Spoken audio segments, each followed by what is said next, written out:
দেশের রাজনৈতিক প্রেক্ষাপটকে মোকাবেলা করার জন্য ঐক্যবদ্ধ হয়ে আমরা নির্বাচন করেছি। এই 11 দলীয় নির্বাচনী ঐক্যে এমন দলও আছে যারা রাষ্ট্র ব্যবস্থায় ইসলাম প্রতিষ্ঠায় আন্তরিক না, বা তাদের এই রাষ্ট্র ব্যবস্থা ইসলামী রাষ্ট্র প্রতিষ্ঠার দাবির সাথে যারা একমত না, এমন দল সহ একটা আপাত জুলাই বিপ্লবের অভিপ্রায়কে বাস্তবায়নের জন্য একটা ঐক্য তৈরি করা হয়েছে।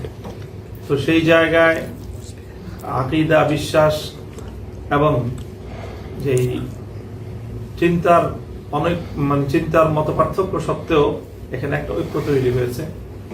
বিশেষ করে আমাদের এই পাক ভারত উপমহাদেশে মাওলানা মওদুদী সাহেবের প্রতিষ্ঠিত জামাতে ইসলামী নামে যে সংগঠন রয়েছে, এই সংগঠনের সাথে আমাদের পূর্বসূরীদের আকাবির আসলাফদের যুগ থেকেই আমাদের যে আকীদাগত চিন্তাগত যে মতপার্থক্য আছে, সেই মতপার্থক্য সম্পূর্ণ আপন জায়গায় একেবারে মতভেদ স্পষ্ট থাকার সত্ত্বেও চলমান রাজনৈতিক প্রেক্ষাপটকে মোকাবেলা করার জন্য বৃহত্তর চিন্তার ভিত্তিতে একটা ঐক্য তৈরি করা হয়েছে। এই ঐক্য কোনোভাবেই আকীদা এবং বিশ্বাসগত ঐক্য নয়। আমরা দ্ব্যর্থহীনভাবে এই কথা জাতির সামনে ব্যক্ত করছি, ইতিপূর্বে বহুবার করেছি, যে আমাদের আমিরে হেফাজত এই ক্ষেত্রে আমাদের পূর্বসূরীদের পক্ষ থেকে পরিচালিত ধারায় কোরআন সুন্নাহর বিভিন্ন অকাট্য প্রমাণের ভিত্তিতে যেই চিন্তা, বিশ্বাস, আকীদা এবং আদর্শের কথা বলে থাকেন, আমরা সেই চিন্তা, বিশ্বাস এবং আকীদার অনুসারী এবং সেটাকে দৃঢ়ভাবে ধারণকারী ব্যক্তি এবং সংগঠন।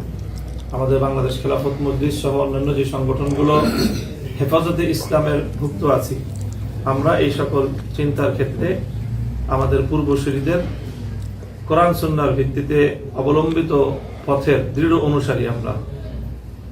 কাজেই আমাদের এই রাজনৈতিক ঐক্যের সুবাদে অনেকে এই ধরনের বিভ্রান্তি সৃষ্টির পায়তারা চালায় বা অপচেষ্টা করে যে আমাদের মধ্যে আদর্শগত বা আকীদাগত ঐক্যমত প্রতিষ্ঠিত হয়েছে, রাজনৈতিক ঐক্যের মধ্য দিয়ে এই কথাটি সম্পূর্ণ ভুল।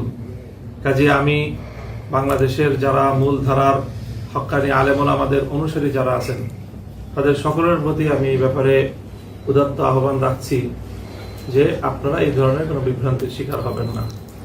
আকীদা এবং বিশ্বাস, চিন্তা এবং চেতনা তার আপন জায়গায় কোরআন সুন্নাহর ভিত্তিতে পূর্বসূরী আকাবিরদের দেখানো পথ অনুযায়ী আমরা আমাদের পথেই পরিচালিত হচ্ছি এবং সামনের দিনেও আমরা এই পথে দৃঢ় এবং অবিচল থাকবো ইনশাআল্লাহ। তবে রাজনৈতিক প্রয়োজনে, দেশের প্রয়োজনে আমরা অতীতেও অনেক সময় অনেক অমুসলিমের সাথেও আমরা ঐক্যবদ্ধভাবে স্বাধীনতার সংগ্রাম করেছি। হিন্দু মুসলিম ঐক্যবদ্ধ হয়েও ব্রিটিশ বিরোধী আন্দোলনে আমাদের পূর্বসূরীগণ ভূমিকা রেখেছেন। বিভিন্ন সময়ে বিভিন্ন রাজনৈতিক দলের সাথে আমাদের ঐক্যের অতীত ইতিহাস রয়েছে। সুতরাং 11 দলীয় নির্বাচনী ঐক্য যেটি, সেটিও তেমনই একটি ঐক্য। এটি আদর্শিক এবং আকীদাগত কোনো ঐক্য নয়। এই বিষয়ে আমাদের বক্তব্য অত্যন্ত ব্যর্থহীন। কাজে এই বিষয়ে কোনো বিভ্রান্তির কোনো সুযোগ নেই। সেই সাথে আমি এটাও স্পষ্ট করতে চাই যে হেফাজতে ইসলামকে দুর্বল করার নিমিত্তে হেফাজতের মধ্যে বিভেদ আছে, বিভক্তি আছে মর্মে কিছু প্রচারণা পরিচালিত হচ্ছে। হেফাজতের মধ্যে প্লাস মাইনাসের অনেক ধরনের খেলা পরিচালিত করার মতো দূরভিসন্ধি এবং ষড়যন্ত্র চলছে। হেফাজতের কেন্দ্রীয় নেতৃবৃন্দ, আমির হেফাজত সহ এই বিষয়ে আমরা অত্যন্ত বদ্ধপরিকর যে আমরা আমাদের পূর্বসূরীদের ধারায় পরিচালিত কোরআন সুন্নাহর ভিত্তিতে যে চিন্তা, দর্শন, আকীদা, বিশ্বাসের ভিত্তিতে হেফাজতে ইসলাম যেভাবে ঐক্যবদ্ধ আছে এবং সেই ঐক্য অতীতের যে কোনো সময়ের তুলনায় এখন আরো সংহত এবং মজবুত, আগামী দিনে বাংলাদেশকে ইসলামের সঠিক ধারায় পরিচালিত করার জন্য, ইসলাম বিরোধী যে কোনো অপতৎপরতাকে মোকাবেলা করার জন্য রাষ্ট্রীয়, সামাজিক, আন্তর্জাতিক যে কোনো অঙ্গন থেকে ইসলামের উপর যে কোনো আঘাত আসবে, সেই আঘাতকে হেফাজতে ইসলাম অতীতের মতোই সেই তার সর্বশক্তিমত্তা নিয়ে আল্লাহর সাহায্য নিয়ে মাঠে অবতীর্ণ থাকবে ইনশাআল্লাহ। আমরা দেশবাসীর কাছে সহযোগিতা চাই, দোয়া চাই যে হেফাজতে ইসলাম যেন তার ঐতিহাসিক ভূমিকা আগামী দিনে অব্যাহত রাখতে পারে। আল্লাহ পাক রব্বুল আলামিন আমাদের সকলকে তৌফিক দান করুন। একটা কোশ্চেন ছিল,